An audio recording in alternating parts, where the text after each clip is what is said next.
এক শিল্পপতিকে, সে 3 রাত্র স্বপ্নে দেখছেন যে অমুক ফলওয়ালাকে উমরা করাও, অমুক ফলওয়ালাকে উমরা করাও।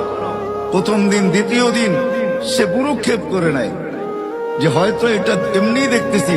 তো তৃতীয় দিন বড় কঠোর ভাবে দেখছেন, কঠোরতার সাথে স্বপ্ন সামনে আসছে যে তুই করাবি কি করাবি না বল। তো সে ঘুমের থেকে উঠছে, কোন মতে তার নাম্বার জোগাড় করছে, করে তাকে ফোন দিছে, তোমাকে আমি উমরা করাইতে চাই। সে একটা অট্ট হাসি দিয়া বলছে যে আমি তো নামাজই পড়ি না, আমি আবার কি উমরা করব? আমি তো মসজিদই চিনি না, উমরা আবার কি করব আমি? তো সে বলছে আমি অবশ্যই তোকে করাবো। পুরা কাহিনী খুলে বলছে। তো সে বলছে ডেলি কামাই ডেলি খাই, আমি উমরায় চলে গেলে ঘর চলবে কি দিয়া? তো শিল্পপতি বলছে শুধু তোর খরচ দিব না, তোর ঘরের খরচও দিব, চল তুই। তো বাধ্য হয়েছে যাইতে। উমরার থেকে যখন ফিরত আসতেছেন, যেদিন ফিরত আসবেন, গাড়িতে উঠবে, এয়ারপোর্টের দিকে রওনা হবে, তো বলছে মালিক 2 রাকাত নামাজ পড়া নিতে চাই। আবার জীবনে আসা হয় কি না হয় জানি না। তো বলছে পড়া নেই।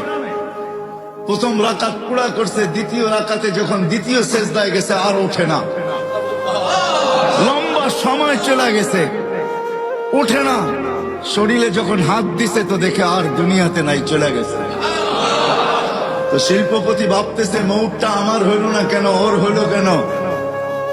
দাফন কাফন করে চলে আসছে। বাড়িতে জিজ্ঞাসা করছে কি কাজ করতো, এর আমল কি ছিল? তো এত জামাজি পড়তো না, মসজিদই চিনতো না, আবার আমল কিসের?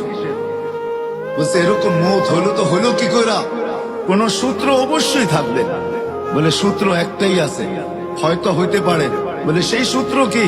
বলে ফল বেচা যখন বিকালে বাজার করে ফিরতো, তো আমাদের প্রতিবেশী এক বিধবা আছে, কিছু এতিম বাচ্চা সাচ্চা নিয়া ঘরের জন্য যা আনতো তাই কিনা নিয়ে আসতো এদের জন্য। বাহিরে রাইখা আওয়াজ দিত, বোন বাজার বাহিরে রাইখা গেছে, ভিতরে নিয়ে যাস।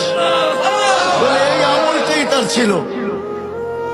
তো শিল্পপতি বলতেছে হ্যাঁ, এই আমলের কারণেই তার এই মৌত। সত্য এটাই।